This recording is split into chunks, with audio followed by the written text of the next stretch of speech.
Ya, shalom, selamat siang saudaraku sekalian dimanapun saudaraku berada. Selamat beribadah kembali, selamat berjumpa kembali dalam ibadah Sabtu bersama GKRI Jemaat El Shaddai. Mari saudaraku, sebelum kita terima kebenaran firman Tuhan, mari kita satukan hati kita berdoa. Bapa yang di surga, Bapa di dalam nama Tuhan Yesus Kristus, kami sungguh mengucap syukur, kami berterima kasih Tuhan, untuk kasih karunia-Mu atas kami Tuhan, sehingga kami masih dapat berkumpul untuk beribadah bersama-sama siang hari ini Tuhan. Biar Roh Kudus mengurapi setiap kami Tuhan Yesus, supaya benar-benar setiap kami Tuhan Yesus bisa menerima kebenaran firman-Mu siang hari ini Tuhan Yesus. Urapi hamba-Mu yang akan menyampaikan benar firman-Mu, supaya benar-benar setiap firman yang disampaikan benar-benar yang berasal daripada-Mu Tuhan. Semua yang sia-sia, yang tidak berguna, yang tidak benar, tidak kudus, yang bukan berasal daripada-Mu, ditolak, dipatahkan kuasa di dalam nama Yesus. Kau juga mengurapi Tuhan setiap jemaat-Mu yang bersama-sama beribadah siang hari ini Tuhan. Kau yang mengurapi secara khusus Tuhan. Supaya jemaat-Mu juga Tuhan Yesus bisa dibuka hatinya. Jemaat-Mu semua bisa dibuka telinganya Tuhan. Bahkan bisa dibuka juga pikirannya Tuhan Yesus untuk bisa menerima yang terbaik yang daripada-Mu siang hari ini di dalam nama Yesus. Urapi juga Tuhan tempat mereka beribadah secara khusus Tuhan. Supaya benar-benar Tuhan Yesus tidak ada kuasa-kuasa yang lain yang bukan berasal daripada-Mu. Yang menghambat menghalangi mereka itu bisa menerima yang baik, yang benar yang daripada-Mu Tuhan. Terima kasih Bapa. Kami serahkan ibadah siang ini ke dalam tangan kuasa-Mu, biar Kau yang mengambil alih, Kau yang beracara secara sempurna dari awal, pertengahan, sampai akhirnya. Berbicaralah Tuhan melalui hamba-Mu siang hari ini. Dalam nama Yesus kami berdoa dan mengucap syukur. Haleluya. Amin. Ya, sekali lagi shalom saudaraku sekalian, dimanapun saudaraku berada. Siang hari ini kita akan membahas kebenaran firman Tuhan dari kitab Yesaya. Dari kitab Yesaya pasalnya yang ke-28, ayat yang ke-7 sampai ayat yang ke-22. Gitu saudaraku. Jadi judul perikopnya adalah terhadap pemimpin-pemimpin Yerusalem. Waktu saya mendapatkan firman ini saudaraku, saya merenungkan gitu. Kenapa kok sepertinya firman ini hanya untuk pemimpin kok dikatakan di perikopnya. Gitu. Jadi saya merenungkan gitu ya, apa gitu ya yang Tuhan maksudkan gitu dari perikop ini gitu. Dan ketika saya merenungkan, Tuhan kasih saya pengertian bahwa sebenarnya setiap orang kita yang mau percaya kepada Tuhan itu sebenarnya dijadikan Tuhan seorang pemimpin. Mungkin nggak pemimpin, maksudnya mungkin nggak pemimpin seperti gembala atau pendeta, semua seperti itu nggak juga saudara. Tapi Tuhan itu menjadikan setiap kita itu pasti seorang pemimpin. Gitu, karena Tuhan itu menciptakan kita, manusia, serupa segambar dengan Allah. Gitu. Artinya sejak awal mulai manusia diciptakan itu dibuat, dirancang oleh Tuhan seperti Allah. Artinya sama posisinya, sama kedudukannya dengan Allah. Gitu. Maka dari itu kita sebenarnya setiap orang yang mau percaya kepada Tuhan, setiap kita yang mau menerima Tuhan, Yesus sebagai Tuhan dan Juru Selamat kita, itu sebenarnya posisi kita sudah di atas, saudaraku. Artinya kita sudah posisi yang memimpin. Artinya posisi kita itu bukan sama seperti orang yang tidak percaya. Gitu, karena posisi kita itu jelas berbeda. Karena ketika kita menerima Tuhan Yesus, kita menjadi seorang yang percaya, maka posisi kita sudah naik. Firman lain mengatakan bahwa engkau akan naik, bukan turun, engkau akan menjadi kepala, bukan ekor. Dan mungkin ada orang yang akan bertanya gitu, gimana saya bisa jadi kepala, Pak Pendeta? Gimana saya bisa naik, Pak Pendeta? Sekarang posisi saya seperti ini. Mungkin seorang karyawan, mungkin seorang bawahan. Bagaimana bisa? Tetapi ketika kita mau percaya, kita percaya pasti ada waktu-waktunya posisi kita itu akan diangkat naik. Gitu contohnya, saudaraku ya. Ketika mungkin kita, mungkin pimpinan kita, ya mungkin atasan kita sedang keluar, sedang pergi. Dan posisi itu kita diberikan kepada kita diberikan tanggung jawab untuk menggantikan. Memang mungkin hanya sementara, tetapi itu artinya ada waktu-waktu tertentu, pasti posisi kita itu nggak selalu di bawah, saudaraku. Karena kita orang-orang yang percaya kepada Tuhan, pasti ada posisinya itu kita akan diangkat naik. Meskipun mungkin saatnya belum menetap, tetapi sifatnya mungkin baru sementara maksud saya. Tetapi posisi kita pasti ada saatnya itu kita diberikan tanggung jawab yang lebih. Itu kalau secara dunianya, saudaraku. Dan ketika secara rohaninya di dalam Tuhan, itu sudah pasti. Ketika kita mau percaya, kita adalah anak-anak Allah. Gitu. Ketika kita mau percaya Tuhan, kita adalah anak-anak Allah. Yang artinya posisi kita, meskipun kita masih hidup di dunia, saudaraku, tetapi posisi kita itu sudah jelas di atas. Sudah jelas lebih, karena kita bersama dengan Tuhan. Itu makanya saya renungkan waktu saya menerima firman ini, saudaraku. Saya merenungkan, ini sepertinya kan kok firmannya hanya untuk pemimpin-pemimpin di Yerusalem. Gitu, artinya untuk pemimpin-pemimpin yang ada di kotanya Tuhan. Gitu, artinya ini pemimpin-pemimpin yang pemimpin atas orang-orang percaya. Gitu, tetapi setelah saya renungkan, ternyata memang setiap kita, saudaraku, ya, ketika kita mau percaya, itu memang posisi kita sudah pasti di atas, sudah pasti lebih. Tetapi kalau kita lihat dari firman Tuhan siang hari ini, saudaraku, kita bisa lihat gitu ya, kalau kita yang posisinya sebenarnya Tuhan angkat untuk menjadi naik, gitu ya, posisi kita yang sudah diangkat Tuhan menjadi lebih dari orang-orang yang tidak percaya, dari orang-orang dunia, saudaraku. Tetapi kalau kita tidak mengerjakan seperti yang Tuhan mau pun, itu Tuhan bisa marah. Artinya Tuhan itu tidak memandang bulu, saudaraku. Tuhan tidak memandang siapapun. Siapapun yang tidak melakukan kebenaran firman Tuhan, yang tidak melaksanakan firman Tuhan, itu sama aja. Artinya bisa menerima yang tidak baik, meskipun sudah menjadi orang yang percaya. Jadi tetap Tuhan itu tidak memandang bulu. Tetap, siapapun yang tidak melakukan firman Tuhan, siapapun yang tidak melakukan kehendak Tuhan, itu bisa menerima yang tidak baik. Gitu, makanya ini firman-Nya, saudaraku. Jadi saya akan bacakan dari ayat yang pertama, ya, saudaraku. Ayat yang ke-7. Tetapi orang-orang di sini pun pening karena anggur dan pusing karena arak. Baik imam maupun nabi pening karena arak, kacau oleh anggur, mereka pusing oleh arak, pening pada waktu melihat penglihatan, goyang pada waktu memberi keputusan. Sungguh segala meja penuh dengan muntah, kotoran sehingga tidak ada tempat yang bersih lagi. Dan orang berkata, kepada siapakah dia ini mau mengajarkan pengetahuannya? Dan kepada siapakah ia mau menjelaskan nubuat-nubuatnya? Seolah-olah kepada anak yang baru disapih dan yang baru cerai susu. Sebab harus ini, harus itu, mesti begini, mesti begitu, tambah ini, tambah itu. Nah, di sini saudaraku sudah jelas ya, saudaraku, dikatakan bahwa orang-orang di sini semua pening karena anggur. Ya, dan pusing karena arak. Dan imam maupun nabi pun semua pening karena arak. Gitu ya, kacau oleh anggur dan pusing karena arak. Jadi di sini, saudaraku, sebenarnya baik pemimpin ya maupun jemaat atau apapun bagian kita sebenarnya. Ini di sini dikatakan semua bisa pusing. Semua bisa mengalami hal yang kurang baik. Kalau bicara pusing itu, saudara, kan itu kan artinya nggak fokus, ya. Jadi jalan mungkin goyang-goyang, itu kan yang dikatakan pusing. Pening, gitu. Pening karena arak, gitu ya. Pusing karena anggur di sini dikatakan, gitu. Jadi setiap orang sebenarnya, saudaraku, ya siapapun itu, saudaraku. Jadi di sini dikatakan umat maupun hamba Tuhan, pendeta, siapapun itu bisa mendapatkan masalah, bisa menerima hal-hal yang kurang baik dalam hidupnya. Sekarang siapapun itu, saudaraku, ketika mengalami sebuah problem, sebuah masalah, itu pasti ada perasaan pusing, perasaan terganggu, perasaan nggak nyaman, gitu, perasaan nggak lepas, nggak bebas, itu pasti. Siapapun itu tidak terkecuali sebenarnya. Semua bisa merasakan hal yang sama.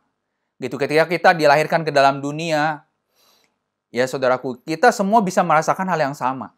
Siapapun itu. Gitu, makanya di sini dikatakan, sungguh segala meja penuh dengan muntah, kotoran sehingga tidak ada tempat yang bersih lagi. Ketika kita mengalami begitu banyak problem masalah, sepertinya sudah tidak ada jalan keluar. Sepertinya semuanya kotor. Sepertinya semuanya itu sulit, susah. Itu yang kita alami. Gitu. Maka dari itu kita harus menyadari, saudaraku, ketika kita mengalami hal-hal yang kurang baik dalam hidup kita, saudaraku, kita harus mengerti bahwa hal itu adalah sebuah hal yang biasa. Karena Tuhan bilang, pencobaan-pencobaan yang kau alami itu tidak melebihi kekuatanmu. Kadang-kadang kita sebagai manusia, saudaraku, kita merasa bahwa apa yang kita alami ini paling berat, paling susah, paling sulit. Tetapi, saudaraku, ketika kita kalau mau membandingkan dengan orang lain, banyak orang yang bisa mengalami yang lebih buruk, bahkan yang lebih jahat, yang lebih sulit, lebih susah lagi, saudaraku. Jadi kita harus tahu, saudaraku, siapapun itu, dalam menjalani hidupannya dalam dunia, itu bisa mengalami berbagai macam masalah.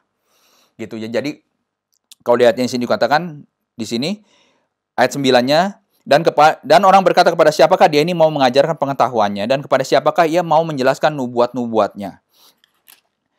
Seolah-olah kepada anak yang baru disapi dan yang baru cerai susu. Nah, saudaraku, jadi ketika kita mungkin lagi mengalami dengan berbagai macam masalah. Gitu ya, dengan berbagai macam pencobaan yang kita alami dalam hidup kita, saudaraku.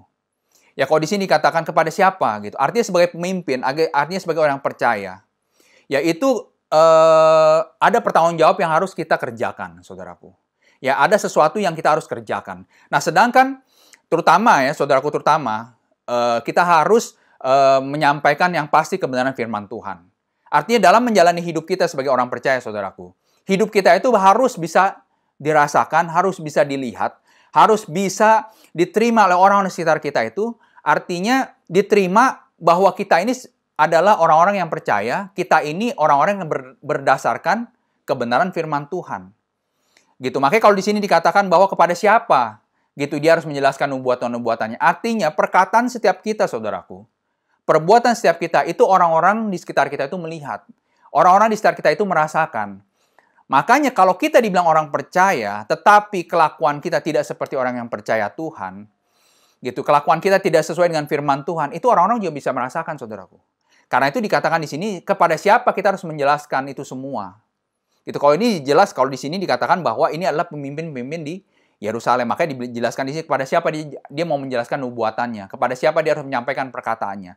Dan untuk kita, saudaraku, yang bukan hamba Tuhan, mungkin kita sebagai jemaat, kita sebagai orang biasa yang percaya kepada Tuhan, orang biasa yang bergereja, saudaraku. Ini kita harus tahu gitu bahwa hidup kita itu bisa dirasakan, bisa dilihat oleh orang-orang di sekitar kita.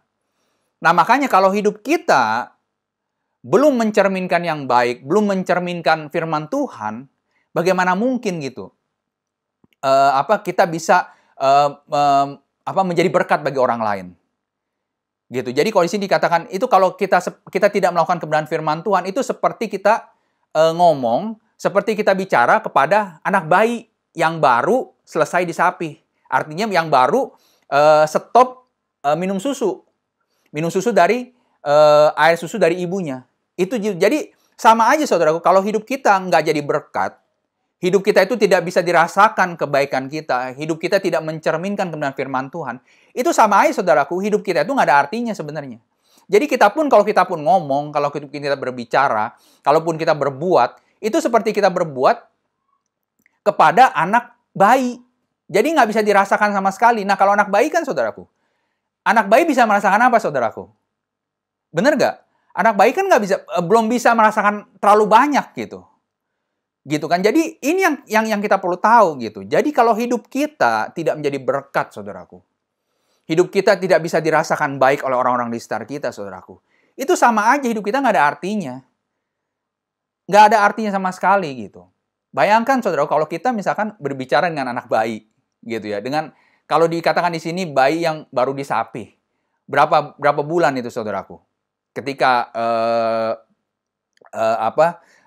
seorang bayi lalu stop susu dari ibunya, itu berapa lama? Ya paling berapa bulan. Kalaupun mungkin air susu ibunya ini banyak, paling 1 tahun. Itu udah maksimal. Nah, bayangkan aja, saudara, kalau kita berbicara, kita berbuat untuk anak yang berumur berapa bulan, dan yang paling maksimal itu berumur 1 tahun. Gitu, apa artinya? Anaknya pun belum bisa menerima apa-apa. Mungkin anaknya pun belum mengerti. Hanya tahu mungkin, ini papanya, ini mamanya. Betul kan? Ini jadi kita harus tahu gitu. Jadi kalau hidup kita, saudaraku, hidup kita tidak mencerminkan firman Tuhan, itu sama aja seperti itu. Gitu. Makanya kalau di sini dibilang, semua orang bisa pusing, semua orang bisa pening. Kita harus tahu, saudaraku, kalau kita menjalani kehidupan ini, saudaraku, banyak hal yang membuat kita bisa, di sini dikatakan pening, pusing, mabuk. Ya, baru di sini bisa dikatakan mabuk dengan keadaan, mabuk dengan situasi. Ini kita harus mengerti, saudaraku, bahwa banyak hal di dunia ini yang bisa membuat kita mabuk. Contohnya misalkan, ketika orang mungkin mabuk akan kekuasaan, dia akan berjuang sebisa mungkin, dia akan melakukan segala sesuatu untuk bisa berkuasa. Entah dia melakukan dengan cara yang jahat, entah dia melakukan dengan cara yang berlawan dengan kebenaran firman Tuhan. Kalau orang sudah dimabuk, kalau bicara mabuk itu artinya terhuyung-huyung. Artinya dia juga sudah sadar nggak sadar. Ketika orang sudah mabuk akan kekuasaan, dia akan bekerja sama dengan siapapun. Meskipun setelah dia berkuasa pun dia nggak tahu akibatnya apa. Mungkin ketika dia bekerja sama dengan yang jahat, itu akibatnya apa? Kadang orang udah nggak peduli dengan itu. Lalu ketika mungkin orang mabuk dengan jabatan, dia harus naik, dia harus memimpin, sama gitu. Mungkin sikut kiri, sikut kanan, ya lobby kiri, lobby kanan gitu, untuk bisa meraih jabatan yang dia mau. Gitu, artinya hidupnya sudah dikuasai. Namanya orang mabuk, saudaraku. Kalau bicara mabuk itu sadar nggak sadar. Lalu misalkan ada lagi orang yang mabuk cinta misalkan. Orang yang sedang dimabuk cinta itu susah. Mau kita bilangin apapun, kita saranin apapun, belum tentu bisa diterima. Karena dia sudah merasa ini adalah orang yang terbaik, ini adalah orang yang paling tepat buat saya. Dia nggak peduli, pokoknya saya mau sama dia. Gitu, apapun resikonya akan diambil. Contohnya misalkan. Tetapi apa akibatnya, saudaraku? Ketika orang sedang dimabuk seperti itu, gitu, akibatnya seperti apa? Ya bisa hamil di luar nikah akhirnya. Lalu mungkin pernikahan yang usia muda. Banyak akibat-akibatnya, saudaraku. Nah, sesudah itu baru merasakan bahwa inilah akibatnya. Itu bahkan banyak persoalan, permasalahan yang timbul akibat mabuk cinta tersebut. Lalu apalagi, saudaraku? Misalkan orang yang mabuk uang. Berjuang, terus berjuang untuk mencari uang. Gitu. Apa-apa dikerjakan untuk bisa mendapatkan uang. Orang yang terobsesi untuk menjadi kaya. Sama. Semua dikerjakan untuk bisa menjadi kaya. Semua menghalalkan segala cara. Suap sini, suap sana. Supaya usahanya bisa sukses, bisa berhasil. Gitu. Bahkan ketika menjalankan sebuah usaha, ketika usaha itu sudah berjalan, tiba-tiba dia menipu. Dia berbohong. Gitu. Dia mengambil keuntungannya sendiri. Banyak hal, saudaraku. Jadi kita harus tahu, saudaraku, bahwa hidup ini bisa penuh dengan kemabukan. Dan kita harus tahu gitu bahwa setiap orang itu punya kecenderungan bisa mabuk. Mau siapapun itu, saudaraku. Mau hamba Tuhan sekalipun, mau pendeta, mau gembala, mau jemaat, ya, siapa aja itu masih bisa mengalami hal yang seperti ini. Dan kita harus tahu, saudaraku. Jadi ini yang pertama, ini peringatan yang pertama, saudaraku. Kita harus tahu bahwa setiap orang itu bisa punya masalah. Dan banyak masalah itu terjadi karena keadaan-keadaan yang memabukkan. Karena hawa nafsu yang tidak terkontrol, hawa nafsu yang tidak terkendali. Itu yang membuat orang jatuh dalam masalah. Dan hidup kita, saudaraku, itu mencerminkan kebenaran firman Tuhan. Hidup kita itu harus bisa dirasakan oleh orang-orang sekitar kita. Kalau hidup kita tidak bisa dirasakan, tidak bisa dilihat, tidak bisa diterima oleh orang sekitar kita, itu sama aja, saudaraku. Hidup kita nggak ada artinya. Sama aja hidup kita itu hanya untuk bayi yang umur berapa bulan. Ya, ini yang pertama ya, saudaraku. Lalu saya lanjutkan yang kedua. Yang selanjutnya. Sungguh oleh orang-orang yang berlogat ganjilan, oleh orang-orang yang berbahasa asing akan berbicara kepada bangsa ini. Ya, ini yang selanjutnya, saudaraku. Sungguh oleh orang yang berlogat ganjilan, oleh orang-orang yang berbahasa asing yang akan berbicara kepada bangsa ini. Jadi, saudaraku, kita mengalami hal yang seperti itu, saudaraku. Kalau kita tidak buru-buru menyadari, saudaraku. Karena banyak ya, saudaraku, hal-hal yang bisa membuat kita mabuk gitu ya, dalam dunia ini, saudaraku. Dan ketika kita beribadah, gitu, saya percaya, saudaraku, Tuhan itu kan berbicara lewat banyak cara. Salah satunya dengan firman Tuhan. Ketika kita beribadah, lalu firman Tuhan disampaikan, itu biasanya Tuhan berbicara lewat itu. Gitu. Kadang-kadang juga kalau kita misalkan, bukan kadang-kadang ya, kalau kita misalkan kita juga punya hubungan pribadi dengan Tuhan, kita berdoa di rumah, kita baca firman di rumah, itu biasanya Tuhan juga bisa menyampaikan sesuatu.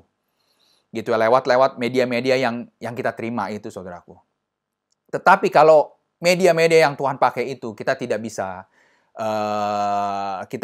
berubah, gitu ya. Kita tidak menerima, kita tidak mengerti. Maka Tuhan bisa pakai di sini oleh orang-orang yang berlogat ganjil dan oleh orang-orang yang berbahasa asing. Gitu. Artinya Tuhan itu tidak pernah meninggalkan kita dalam keterpurukan sebenarnya. Tuhan itu selalu berkeinginan untuk membawa kita selalu lebih baik, lebih maju.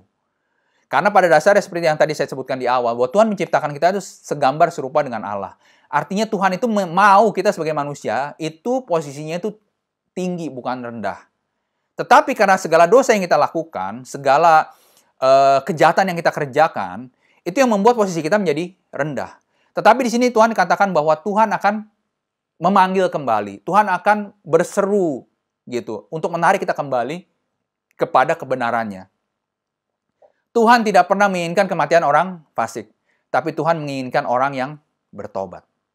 Jadi Tuhan itu menginginkan kita semua baik, saudaraku. Tuhan menginginkan kita semua bisa diberkati.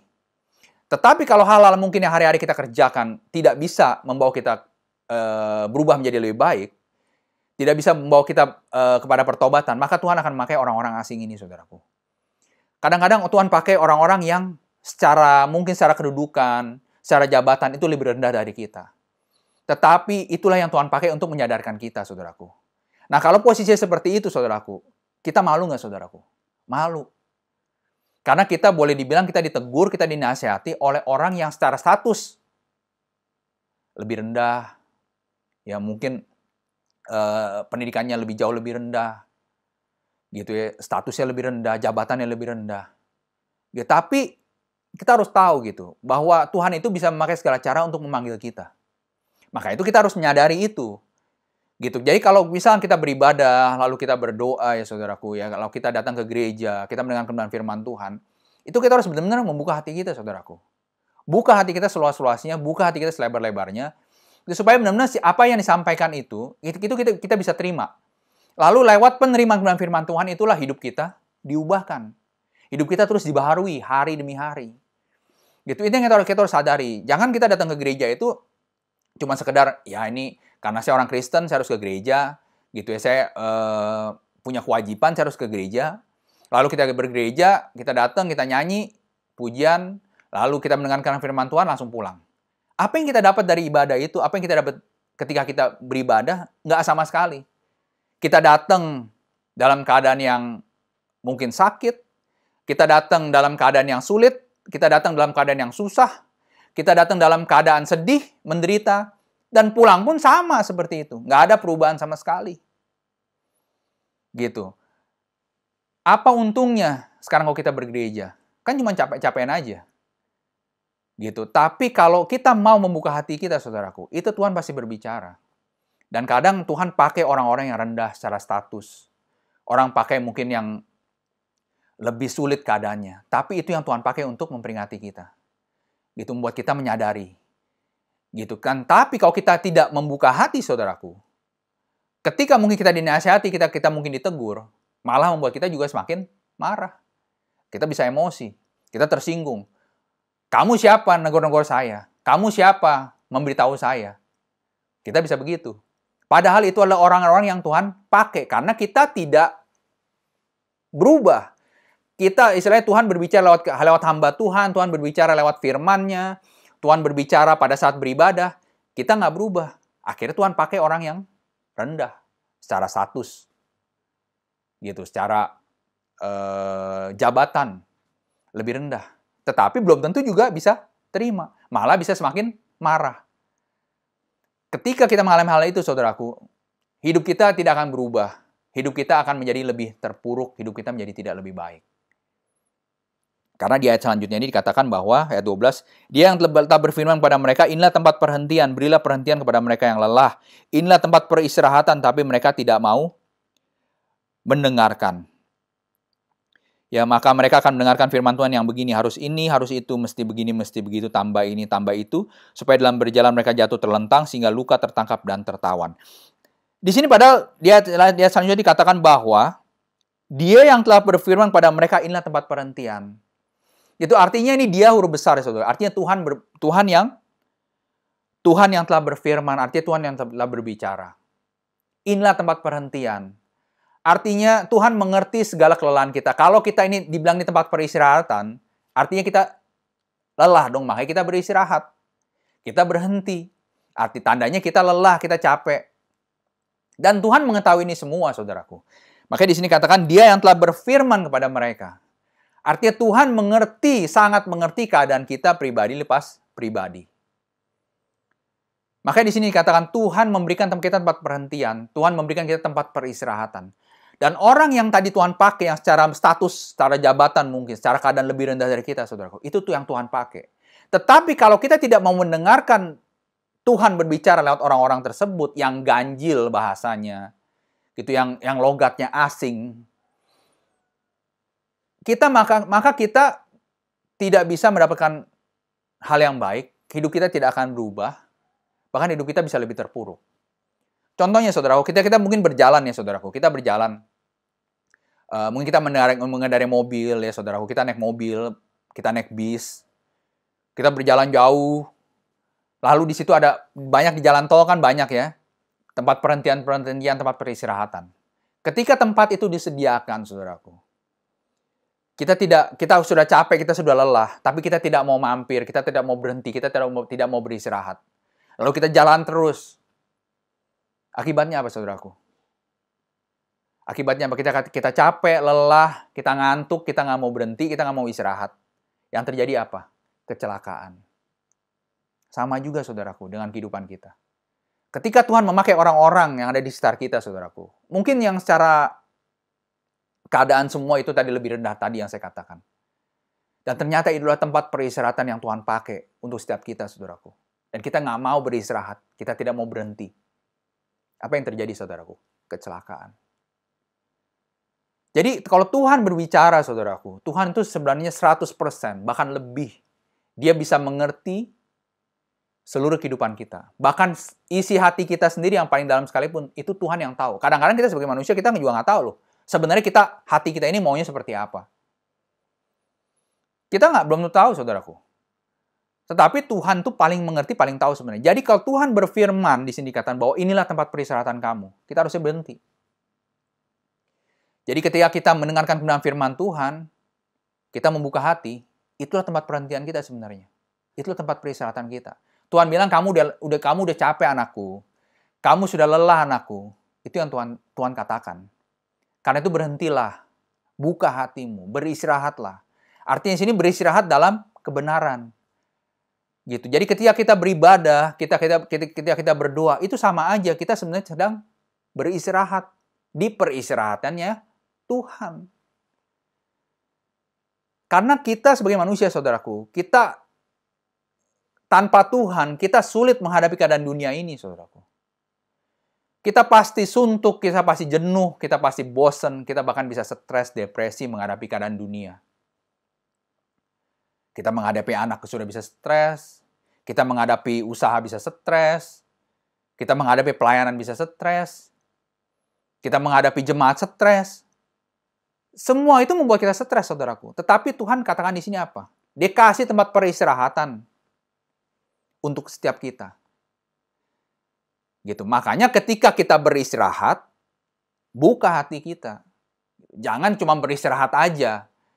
Cuman berhenti tapi nggak membuka hati juga. Toh kita nggak bisa merasakan kelepasan, kita nggak bisa merasakan ketenangan.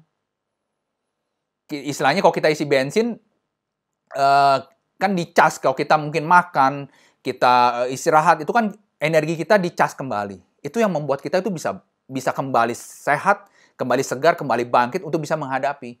Nah sekarang kalau kita istilahnya makan cuma asal makan, kita istirahat asal istirahat, gitu ya. Kita nggak sungguh-sungguh, sama kita kalau mendengarkan firman Tuhan cuma asal denger, masuk kiri keluar kanan, masuk kanan keluar kiri, gitu. Itu sama aja gitu, nggak istirahat sebenarnya. Makanya tetap ketika beribadah, ketika berdoa, ketika ke gereja, ketika datang sedih, pulang tetap sedih. Ketika datang stres, pulang tetap stres. Itu yang terjadi, saudaraku. Karena berhentinya itu nggak sungguh-sungguh. Coba ketika kita berhenti, kita beristirahat benar. Beristirahat benar di dalam Tuhan, di dalam kebenarannya. Pasti ada yang berubah. Nggak mungkin nggak ada yang berubah. Pasti ada yang berubah. Ya. Lalu saya lanjutkan, saudaraku. Di sini katakan bahwa mereka akan mendengarkan firman Tuhan, harus begini, harus ini, harus itu, mesti begini, mesti begitu, tambah ini, tambah itu, supaya dalam berjalan mereka jatuh terlentang sehingga luka, tertangkap, dan tertawan. Nah, di sini saudaraku dikatakan bahwa ketika mereka mendengarkan firman Tuhan, kadang orang itu, ketika orang itu mendengarkan firman Tuhan, saudaraku, kadang-kadang mereka itu responnya itu memang setiap orang berbeda. Karena kadang-kadang ada firman Tuhan itu kan sebenarnya simpel ya. Artinya firman Tuhan itu ketika diberitakan, ketika disampaikan, itu kalau kita menerimanya dengan baik, saudaraku, artinya kayak tadi saya sampaikan, kita buka hati benar-benar, ya, kita sungguh-sungguh gitu ya. Itu setiap firman Tuhan itu sebenarnya nggak sulit untuk diterima. Tetapi kalau yang seperti ini, saudaraku, di Hati yang 13 ini, itu mereka menerima firman Tuhan itu malahan seperti mempersulit gitu. Artinya harus begini, harus begitu, tambah ini, tambah itu gitu. Jadi sepertinya harusnya diterima baik dengan mudah, diterima dengan gampang, itu malah dipersulit. Gitu. Malahan di sini kan dibilang supaya dalam berjalan mereka jatuh terlentang sehingga luka, tertangkap dan tertawan. Artinya firman Tuhan sudah diterima pun tidak membawa perubahan apa-apa. Bahkan di sini dibilang mereka luka, tertangkap dan tertawan malahan. Artinya ketika firman Tuhan itu disampaikan, ketika firman Tuhan itu diberitakan, malah menjadi jerat bagi hidup mereka. Karena pada intinya sebenarnya orang-orang ini memang belum mau mengerjakan. Makanya dirasakan bahwa firman Tuhan itu yang diterima seperti duri. Firman itu yang diterima membuat tersinggung, membuat marah, membuat emosi. Karena memang dalam hatinya itu memang belum mau menerima. Karena firman Tuhan juga mengatakan bahwa terimalah firman Tuhan itu dengan lemah lembut. Buka hati kita. Gitu. Artinya terima firman yang disampaikan itu dengan lemah lembut. Gitu. Ketika firman Tuhan disampaikan lalu kita keras, kita masih emosi, ya firman Tuhan itu tidak akan berbuah menjadi apa-apa, saudaraku. Tertanam aja enggak. Gitu. Gimana bisa berbuah? Gimana bisa berakar? Padahal kalau firman Tuhan ditabur, saudaraku, itu harus tertanam dulu. Ketika tertanam, maka firman itu akan berakar. Ketika firman Tuhan itu berakar, maka dia akan berbuah. Dan ketika sudah berbuah, siapa yang bisa nikmati buahnya? Kalau itu tertanam di diri kita, saudaraku, firman Tuhan itu, kita juga yang menikmati buahnya. Pasti. Pertama kita dulu yang terima. Lalu orang sekitar juga bisa merasakan. Gitu. Jadi, jangan kita itu ketika menerima kebenaran firman Tuhan itu malah dipersulit, malah dipersusah. Gitu. Makanya ketika firman Tuhan disampaikan itu ada baiknya, terima aja dulu. Mungkin kalau kita belum bisa melakukan sekalipun, tapi kalau kita bisa menerima, saya percaya, saudaraku, firman Tuhan itu akan bekerja. Kalau firman Tuhan mengatakan, firman Tuhan yang tabur tidak akan kembali dengan sia-sia. Dia akan mengerjakan segala sesuatunya menurut kehendak Tuhan. Artinya ketika firman Tuhan ditabur kita terima, saudaraku. Mungkin saat ini kita belum bisa mengerjakan. Mungkin saat ini kita belum mampu untuk melakukan. Tapi saya percaya, saudaraku, firman Tuhan itulah yang nanti akan menyempurnakan itu semua. Firman Tuhan itulah yang akan melakukan itu semua. Jadi memang bukan kekuatan kita lagi. Secara manusia jelas, gitu. Memang kita sulit untuk bisa melakukan firman Tuhan secara sempurna. Sulit. Tetapi Roh Kudus itulah yang akan menyempurnakan firman-firman Tuhan yang kita terima. Makanya di sini dikatakan jangan dipersulit gitu. Kalau terima firman Tuhan itu jangan dipersulit, jangan dipersusah. Ya, padahal sebenarnya memang orangnya belum mau mengerjakan. Tetapi ketika kita mau aja, maka Tuhan yang akan beracara, saudaraku. Lewat Roh Kudusnya akan menyempurnakan firman yang kita terima itu. Amin ya. Lalu saya lanjutkan. Sebab itu dengarlah firman Tuhan, hai orang-orang pencemooh, hai orang-orang yang memerintah rakyat yang ada di Yerusalem ini. Karena kamu telah berkata, kami telah mengikat perjanjian dengan maut, dan dengan dunia maut kami telah mengadakan persetujuan. Biarpun cemeti berdesik-desik dengan kerasnya, kami tidak akan kena. Sebab kami telah membuat bohong sebagai perlindungan kami, dan dalam dusta kami menyembunyikan diri. Nah, di sini katakan, saudaraku, bahwa setiap orang yang percaya kepada Tuhan itu di sini dikatakan bahwa kami telah membuat bohong sebagai perlindungan kami. Artinya bohong dan dusta menjadi tempat perlindungannya. Di sini katakan juga dalam dusta kami menyembunyikan diri. Gitu ya. Jadi kalau orang-orang yang kurang percaya, mereka sudah percaya. Kalau ditanya pasti mereka bilang percaya. Tetapi kelakuan yang mereka kerjakan itu sebenarnya seperti orang yang tidak percaya. Mereka melakukan ini semua sepertinya baik, sepertinya bagus gitu. Mereka dikatakan di sini bahwa mereka berlindung dalam kebohongan, mereka berlindung dalam dusta. Gitu ya. Kalau di sini istilahnya gini loh. Mereka sebenarnya keadaannya nggak baik. Tetapi mereka mengatakan, saya baik kok. gitu. Saya diberkati kok, gitu. Padahal dalamnya tuh nggak baik, gitu. Saya pelayanan kok, gitu. Saya memberitakan firman Tuhan kok, gitu. Tapi sebenarnya yang diberitakan itu mungkin nggak sesuai juga dengan rencana Tuhan, nggak sesuai juga dengan kehendak Tuhan. Jadi mereka masih ditutupi dengan selubung dusta, mereka masih ditutupi dengan selubung bohong. Mereka menampilkan yang baik, mereka menampilkan yang luar biasa, mereka menampilkan yang diberkati. Padahal di dalamnya itu, orang semua sudah tidak merasakan itu semua. Makanya jangan heran, saudaraku, kalau orang yang benar-benar percaya kepada Tuhan, itu buah-buah rohnya harus bisa dirasakan. Buah-buah dari Roh Kudus itu harus benar-benar nyata, bisa dilihat, bisa diterima oleh orang-orang di sekitarnya, oleh orang-orang yang berada di sekelilingnya. Jadi sebenarnya kalau ikut Tuhan itu sudah jelas transparan. Gitu. Hidup bersama Tuhan itu sudah jelas kelihatan sebenarnya. Makanya kalau orang bilang, saya pelayanan tapi kelakuannya tidak seperti orang yang pelayanan, itu kan menjadi tanda tanya. Itulah yang menjadi celah. Mengapa banyak orang itu melihat katanya hamba Tuhan, katanya pelayanan, gitu. Tetapi emosinya masih luar biasa. Pemarahnya masih luar biasa. Apa yang bisa dirasakan, saudaraku? Apakah itu enggak kita hidup masih diselubungi dengan dusta? Apakah kita hidup masih diselubungi dengan kebohongan? Kita berusaha menampilkan yang baik, menampilkan yang sepertinya damai, gitu. Tetapi yang dirasakan orang-orang sekitarnya mana? Nggak ada, karena buah roh itu nggak kelihatan. Artinya buah roh itu belum bertumbuh, belum berbuah dalam hidup seseorang. Gitu. Jadi semua masih penuh dengan dusta. Semua masih penuh dengan kebohongan. Banyak cerita, saudara, banyak kesaksian gitu, saudaraku. Ketika mungkin di gereja, ketika mungkin di mimbar, itu kelihatannya baik, kelihatannya luar biasa. Tetapi apa yang dirasakan oleh orang di rumahnya? Gitu. Bahkan anak-anaknya mungkin juga nggak melihat yang baik dari orang ini. Ini yang kita harus tahu, saudaraku. Jadi jangan hidup itu dalam kebohongan, jangan hidup dalam dusta sebenarnya. Jangan hidup dalam kemunafikan. Nah, ini yang menurut saya memang kita harus praktekkan benar gitu. Jadi kita harus mempraktekkan benar bahwa apa yang dirasakan di luar harus sama dengan yang dirasakan di dalam. Gitu. Jadi orang sekitar kita juga harus lebih dulu juga mengetahui siapa kita. Supaya ketika kita mungkin menyampaikan, ketika kita hidup di tengah-tengah orang banyak, itu nggak sampai nanti orang-orang di rumah bilang, ya kalau dia mah baik di luar aja, di rumah mah jahat. Banyak yang kayak gitu. Ini kita harus tahu. Jadi jangan hidup dalam kemunafikan, jangan hidup dalam kebohongan. Karena firman Tuhan juga mengatakan bahwa orang munafik itu dosanya sama dengan orang-orang penyembah berhala. Mungkin kita udah nggak menyembah berhala lagi.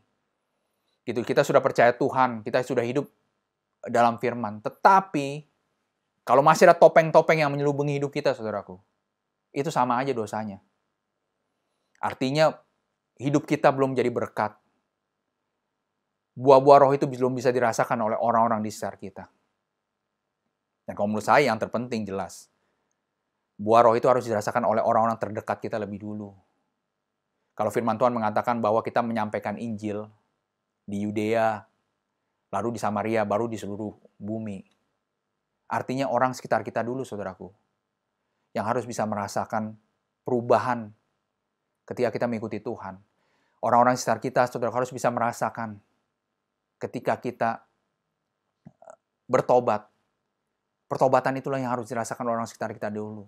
Baru Samaria, orang yang di luar kita. Bahkan sampai ke ujung bumi, lebih luas lagi.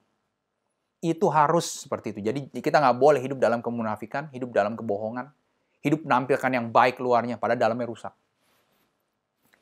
Saya lanjutkan ya saudaraku. Sebab itu ayat 16, sebab itu beginilah firman Tuhan Allah, sesungguhnya aku meletakkan sebagai dasar di Sion, sebuah batu yang teruji, sebuah batu penjuru yang mahal, suatu dasar yang teguh.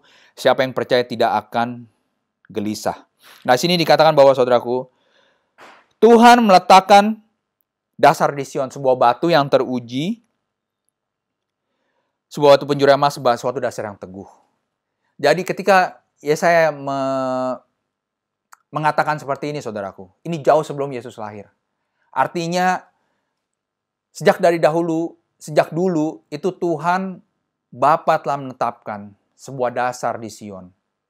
Sebuah batu penjuru yang mahal. Artinya Tuhan sudah memberikan sebuah batu penjuru untuk setiap kita. Gitu ya, di mana di sini dikatakan bahwa menjadi sebuah dasar yang teguh. Artinya Tuhan telah menetapkan, Bapa telah menetapkan ada sebuah dasar yang teguh. Tuhan sudah sejak dari dulu sudah menetapkan bahwa akan memberikan seorang juru selamat, seorang dasar yang di mana ketika kita percaya, kita bisa diselamatkan. Kita di sini dikatakan bahwa tidak akan gelisah, tidak akan takut. Itu hanya dalam Yesus. Jadi Tuhan Bapa sudah memberikan seorang yang bisa menjadi pegangan hidup kita. Seorang yang bisa menjadi batu karang kita. Seorang yang sudah bisa menjadi gunung batu kita yang tidak akan goyah. Bahkan yang harganya mahal. Yang membuat kita tidak gelisah, yang membuat kita tidak takut. Hanya di dalam Yesus. Makanya ketika kita percaya kepada Yesus, maka Yesus yang akan beracara penuh dalam hidup kita. Ketika kita mau mempercayakan hidup kita kepada Yesus, maka Yesus yang akan beracara penuh dalam hidup kita. Masalahnya kadang-kadang, kita kalau ditanya, sebagai orang Kristen percaya Yesus gak? Pasti kita bilang percaya. Tetapi yang terjadi, apakah benar-benar kita mempercayakan hidup kita sepenuhnya kepada Yesus? Belum tentu. Kita percaya kepada Yesus. Kita percaya. Tetapi kita belum mempercayakan hidup kita sepenuhnya kepada Yesus. Karena kalau kita mempercayakan hidup kita kepada Yesus, itulah yang membuat kita aman. Itulah yang membuat kita nggak gelisah. Itulah yang membuat kita nggak takut. Karena kita mempercayakan hidup kita kepada Yesus. Nah, masalahnya kalau kita cuma percaya kepada Yesus, hidup kita itu kita masih jalani dengan pikiran kita sendiri. Hidup kita masih jalani dengan kemauan kita sendiri. Makanya kadang-kadang kenapa orang yang katanya percaya, katanya orang Kristen yang sebagai pengikut Kristus, kok hidupnya masih sulit, hidupnya masih susah. Ini yang kita harus tahu gitu. Dan kadang-kadang orang berpikir bahwa ketika ikut Yesus itu pasti semuanya berubah. Berubah pasti. Tetapi kepada orang yang mau mempercayakan hidupnya kepada Yesus itu berubah. Kalau kita cuma percaya aja, tapi semuanya kita masih lakukan menurut kita sendiri, menurut kemauan kita sendiri, nggak akan berubah, saudaraku. Karena itu kita masih menjalani hidup sesuai yang kita mau, yang sesuai kita inginkan. Bukan yang Tuhan inginkan. Kalau kita mempercayai hidup kita seluruhnya, saudaraku, itu Tuhan yang akan bawa kita terus. Tuhan akan bawa kita. Naik bukan turun. Menjadi kepala bukan ekor. Itu yang Tuhan kerjakan. Masalahnya, kenapa? Katanya, ini dia sebenarnya masalahnya, kenapa kalau orang Kristen itu kok hidupnya nggak berubah-berubah, hidupnya begini-begini aja. Karena dia masih menjalani hidupnya menurut kemauannya sendiri. Belum menurut kemauannya Tuhan. Beda ya, maksudnya. Jadi kalau kita mempercayakan hidup kita, itu yang membuat kita bisa berubah. Kalau kita cuma percaya, itu belum tentu bisa berubah. Belum tentu. Tapi kalau kita mempercayakan seluruh hidup kita pada Yesus, kepada sebuah dasar yang teguh, itu udah pasti. Mungkin banyak tantangan, banyak godaan, banyak hambatan dalam hidup kita. Tapi percayalah, Tuhan Yesus yang senantiasa akan memberikan kita jalan keluar. Tuhan Yesus yang senantiasa memberikan kita pertolongan. Pasti itu. Pasti. Saudara boleh tes, saudara boleh uji. Ketika kita mempercayakan hidup kita seluruhnya kepada Tuhan, lihat apa yang Tuhan kerjakan dalam hidup saudara. Lihat apa yang Tuhan bawa dalam hidup saudara. Lihat. Gitu. Itu pasti akan membawa perubahan-perubahan yang dahsyat dalam hidup kita. Amin. Saya lanjutkan, saudaraku. Ayat 17, dan aku akan membuat keadilan menjadi tali pengukuran, kebenaran menjadi tali sifat. Hujan batu akan menyapu bersih perlindungan bohong. Dan air lebat akan menghanyutkan persembunyian. Perjanjianmu dengan maut itu akan ditiadakan, dan persetujuanmu dengan dunia orang mati itu tidak akan tetap berlaku. Apabila cemeti-cemeti berdesik-desik dengan kerasnya, kamu akan hancur diinjak-injak. Seberapa kali ia datang, ia akan menyeret kamu. Sebab pagi demi pagi ia akan datang, pada waktu siang dan pada waktu malam. Maka adalah semata-mata kengerian untuk mengerti firman yang didengar itu. Sebab tempat tidur akan kurang panjang untuk dipakai memujurkan diri, dan selimut akan kurang lebar untuk dipakai menyelubungi diri. Ayat 21, sebab Tuhan akan bangkit seperti di gunung Perasim, ia akan mengamuk seperti di lembah dekat Gibeon, untuk melakukan perbuatannya ganjil perbuatannya itu, dan untuk mengerjakan pekerjaannya ajaib pekerjaannya itu. Nah, di sini saudaraku. Di sini Tuhan akan melakukan keadilan. Di sini juga dikatakan bahwa hujan batu akan menyapu bersih perlindungan bohong, dan air lebat akan menghanyutkan persembunyian. Siapa yang bisa menghalangi kalau Tuhan mau bekerja, saudaraku? Siapa yang bisa? Nggak ada yang bisa, saudaraku. Di sini apa? Hujan batu akan melenyapkan. Jadi kalau hidup kita, saudaraku, tidak dalam kebenaran firman Tuhan, itu akan dilenyapkan Tuhan. Siapa yang bisa menutupi? Nggak ada yang bisa. Di sini dia bilang, di sini dikatakan bahwa seberapa kali ia datang, ia akan menyeret kamu. Pagi demi pagi, siang dan waktu malam adalah semata-mata kengerian untuk mengerti firman yang didengar itu. Jadi ketika kita nggak melakukan firman Tuhan, saudaraku, ketika kita tidak melakukan firman Tuhan dengan benar, itu kengerian itu kan terus datang. Gitu. Nggak bisa kita berbohong, kita mendustai cara kita hidup. Nggak bisa. Tuhan itu memandang dari surga kepada orang-orang yang mencari Tuhan. Tuhan memandang orang-orang kudusnya di dunia ini. Tuhan tahu pribadi pas pribadi, saudaraku.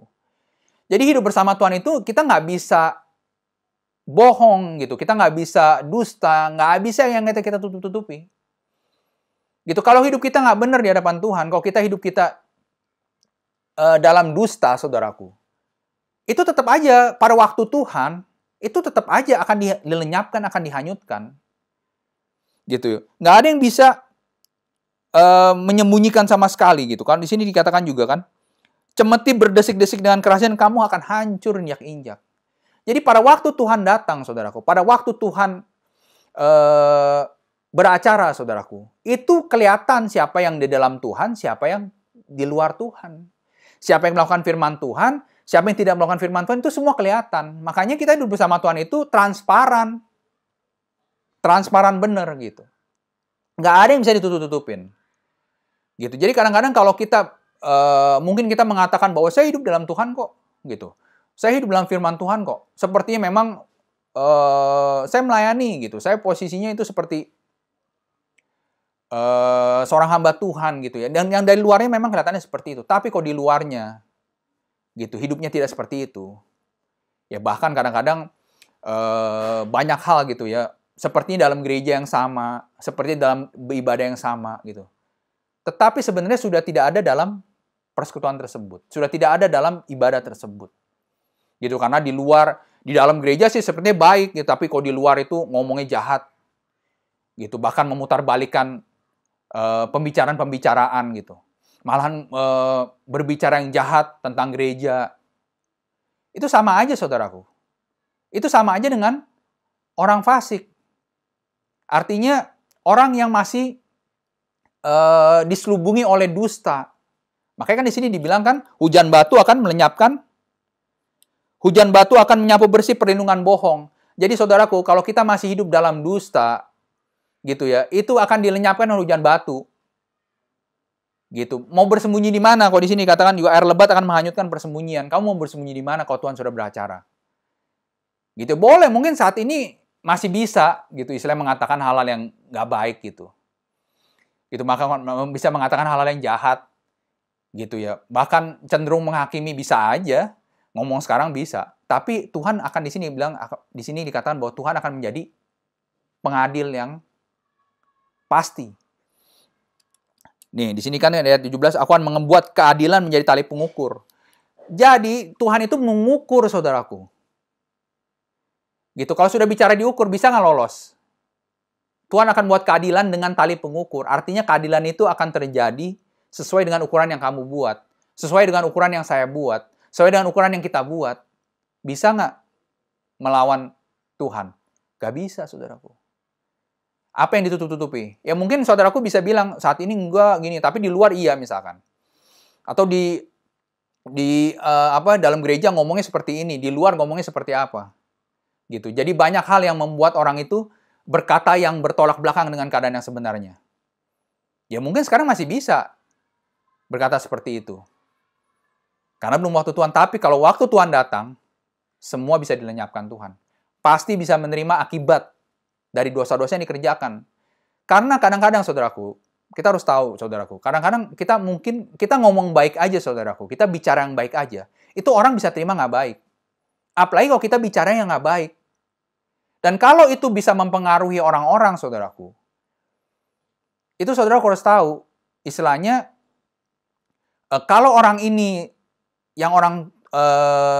maksudnya ketika kita berbicara kepada orang, dan orang ini ternyata akhirnya terpengaruh, lalu dia meninggalkan Tuhan, meninggalkan tempatnya dia diberkati, padahal orang ini Tuhan mau memberkati, nggak mungkin itu kita yang ngomong, nggak mungkin kita nggak nanggung. Pasti kita ikut nanggung, nggak mungkin enggak.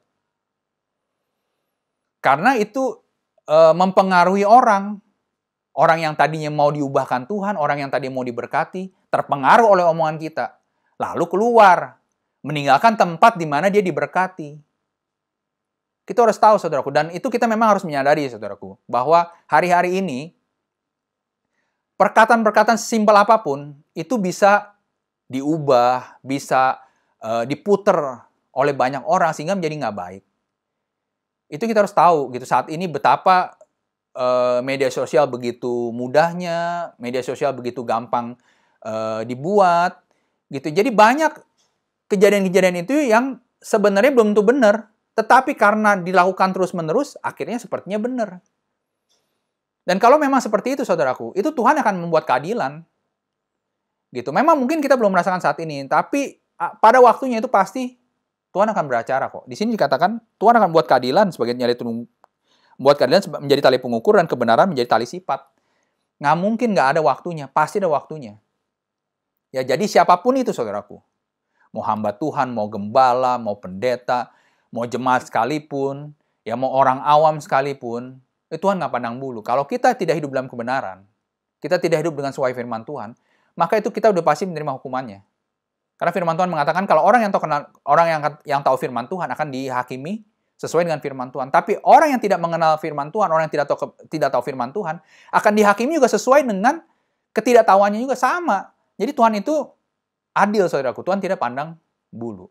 Karena itu perbaikilah hidup kita saat ini. Gitu. Kontrol lidah bibir mulut kita, saudaraku. Kontrol perbuatan kita. Kontrol mata kita. Kontrol semuanya. Supaya benar-benar ketika waktu Tuhan itu datang, kita bisa terlindungi. Kita juga tidak ikut dibinasakan seperti orang yang tidak mengenal Tuhan, seperti orang fasik. Lalu di ayat yang terakhir, saudaraku, oleh sebab itu janganlah kamu mencemooh supaya tali belenggumu jangan semakin keras. Sebab ku dengar tentang kebinasaan yang sudah pasti yang datang dari Tuhan Allah semesta alam atas seluruh negeri itu. Nah, di ayat yang terakhir, saudaraku, oleh sebab itu janganlah kamu mencemooh supaya tali belenggumu jangan semakin keras. Kalau bicara pencemooh ini, saudaraku, pencemooh ini apa sih, saudaraku? Pencemooh ini adalah orang yang senantiasa atau orang yang sering berkata-kata yang buruk tentang sesamanya. Itulah seorang pencemooh. Orang yang menganggap enteng kebenaran firman Tuhan ketika disampaikan. Orang yang menganggap remeh ketika firman Tuhan disampaikan. Itu mah buat orang lain, bukan buat saya. Saya kan begini gitu. Dengar ayat sebelumnya, saudaraku, bahwa Tuhan tidak pandang bulu. Di sini dikatakan bahwa jangan kamu mencemooh supaya belenggumu jangan semakin keras. Jadi kalau kita sudah dalam keadaan yang kurang baik saat ini, saudaraku, mungkin keadaan kita sedang sulit, mungkin keadaan kita sedang susah. Rendahkan hatimu, rendahkan dirimu untuk datang sungguh-sungguh pada Tuhan. Karena Tuhan itulah satu-satunya dasar yang teguh, yang buat kita tidak goyah, tidak bimbang, tidak gelisah. Bahkan Dia yang senantiasa, di sini katakan tadi kan, bahwa Dia yang memberikan tempat perhentian ketika kita lelah, ketika kita capek menghadapi dunia ini. Jangan keraskan hatimu, supaya belenggumu jangan makin keras. Coba sadari keadaan kita. sadari hidup kita, supaya kita bisa semakin berubah. Supaya belenggu-belenggu yang kita alami itu tidak makin keras, tetapi bisa dilepaskan oleh Tuhan. Dan ini mungkin banyak poin yang bisa saudaraku tangkap. Gitu. Jadi inilah yang kita harus kerjakan gitu di hari-hari yang kurang baik sekarang ini. Di hari-hari yang jahat, gempa bumi sudah di mana-mana. Banjir bandang sudah di mana-mana. Kalau kita nggak sungguh-sungguh dalam Tuhan, saudaraku, kita bisa ikut dalam kebinasaan itu. Berapa banyak kemarin gempa, orang yang meninggal. Berapa banyak. Kita harus sadari itu, supaya benar-benar perlindungan Tuhan itu sempurna bagi setiap kita. Jangan mencemooh, jangan menganggap remeh firman Tuhan. Kalau kita sudah pernah dengar, kita sudah pernah terima, saudaraku, firman Tuhan disampaikan. Coba kerjakan itu. Jangan sia-siakan itu. Jangan anggap enteng. Ya sekarang mah belum lah, nantilah. Kalau pertobatan itu nantilah, belum lah kok sekarang nih mah. Kan saya udah orang percaya, saya orang Kristen. Masa saya bisa kena juga? Gitu. Saya bisa kena bencana juga. Tuhan nggak pandang bulu, saudaraku. Tuhan nggak pandang bulu. Dikatakan bahwa di sini kan tadi dari awal, bahwa orang yang percaya, tapi yang belum mempercayakan hidupnya sepenuhnya, itu masih bisa kena. Bahkan di sini katakan bahwa pemimpin Yerusalem, tetapi mereka yang sudah dimabukkan dengan keadaan dunia ini, mereka sudah disibukkan dengan keduniaan ini, sama juga, bisa menerima yang nggak baik juga. Amin ya. Ya inilah firman Tuhan siang hari ini, saudaraku. Biarlah setiap firman ini mengingatkan kita, menyadarkan kita untuk kita bisa menerima yang lebih baik yang lagi dari Tuhan. Mari kita berdoa. Kami mengucap syukur untuk kebenaran firman-Mu Tuhan yang sudah Kau sampaikan siang hari ini. Tanamkan terus setiap firman ini Tuhan dalam hati kami. Karena hanya dalam kebenaran firman-Mu inilah Tuhan kami bisa diubahkan. Kami bisa menerima yang baik, bahkan kami bisa dihindari, kami bisa dilalui dari keadaan-keadaan dunia semakin jahat ini Tuhan. Roh Kudus bekerja, urapi, dan hampiri Tuhan setiap jemaat-Mu yang beribadah Tuhan, yang mendengarkan kebenaran firman-Mu ini Tuhan. Supaya benar-benar setiap firman yang ditabur, yang dibagikan siang hari ini tidak akan pernah kembali dengan sia-sia. Tapi akan terus bekerja dalam hidup, dalam hati setiap jemaat-Mu ini Tuhan. Yang akan membuat mereka juga bisa diubahkan. Membuat mereka juga semakin diberkati. Di dalam nama Tuhan Yesus Kristus. Terima kasih Tuhan. Kami serahkan seluruh ibadah siang hari ini ke dalam tangan kuasa-Mu Tuhan. Biar Kau yang ambil alih sepenuhnya ibadah kami ini Tuhan Yesus. Kau juga yang senantiasa memberkati siapapun yang sudah terlibat Tuhan. Untuk ibadah siang hari ini Tuhan Yesus. Supaya benar-benar Tuhan Yesus apapun yang dikerjakan Tuhan. Semuanya benar-benar bisa menjadi persembahan yang harum di hadapan-Mu. Bisa menyenangkan hati-Mu Tuhan. Dan Kau juga berkati Tuhan Yesus. Persembahan anak-anak-Mu Tuhan. Apapun yang diberikan Tuhan. Biarlah senantiasa Kau kuduskan, sucikan, bahkan Kau berkati. Berlipat-lipat kali ganda Tuhan Yesus.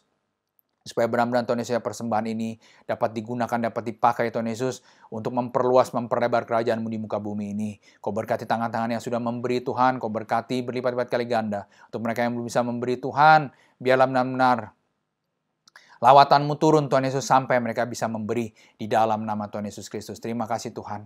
Kami serahkan seluruh rangkaian ibadah siang ini dalam tangan kuasa-Mu. Dan kalau kami saat pikir Tuhan, kami berdoa, kami mempunyai satu Bapa, karena itu kami mau berdoa Bapa kami bersama-sama. Bapa kami yang di surga, dikuduskanlah nama-Mu, datanglah kerajaan-Mu. Jadilah kehendak-Mu di bumi seperti di surga. Berikanlah kami pada hari ini makan kami secukupnya. Dan ampunilah kami akan kesalahan kami, seperti kami juga mengampuni orang bersalah pada kami. Dan janganlah membawa kami dalam cobaan, tapi lepaskanlah kami daripada yang jahat. Karena Kau yang punya kerajaan dan kuasa dan kemuliaan sampai selama-lamanya. Amin. Mari saudaraku kita angkat tangan kita untuk terima doa berkat. Terimalah berkat rahmat anugerah, damai sejahtera, sukacita dari Allah Bapa, dari Tuhan kita Yesus Kristus, serta penyertaan Roh Kudus-Nya, yang senantiasa menjaga, menuntun, membimbing, juga melindungi hidup kita mulai dari saat ini, sampai selama-lamanya. Yang percaya, terimalah dan katakan, amin. Ya demikian ibadah Sabtu siang ini, Tuhan Yesus memberkati.